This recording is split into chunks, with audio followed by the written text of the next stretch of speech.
Hello guys, তো আমরা একটু আগে রুমে চেক ইন করার পর ফ্রেশ হওয়ার পর এই যে ready and this is my get up for today. এবার আমরা দেখবো আমরা দিল্লিতে কি কি আজকে ঘুরবো, তো সেইটাই তোমাদের সাথে শেয়ার করবো। হ্যাঁ, তো আমরা ফার্স্টে দিল্লিতে এসে ফ্রেশ হয়ে তারপর আমরা লাঞ্চ করে নিয়েছি। লাঞ্চে ছিল ভাত, ডাল, সবজি, চিকেন, আর সাথে ছিল পাঁপড় আর রায়তা। তারপরে আমরা ঘুরতে বেরিয়ে গেছি। এবার এক এক করে দেখো আমরা কোথায় কোথায় গেছি। তো ফার্স্টেই আমরা আগ্রাসনকে বালিতে চলে এসেছি। আর এই জায়গাটা এত সুন্দর যে কী বলবো, এখানে অনেক মুভি শুটিংও হয়েছে যেটা আমরা শুনলাম। তারপর আমরা ইন্ডিয়া গেটে চলে এসেছি।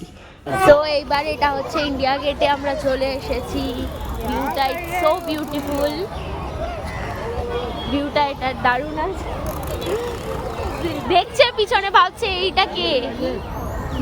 এটা কে চলে এসেছে, বুঝতে পারছে নাকি আমি ব্লগ। এখানে সত্যি ভিউটা খুবই সুন্দর, যা দেখতেই পাচ্ছ তোমরা।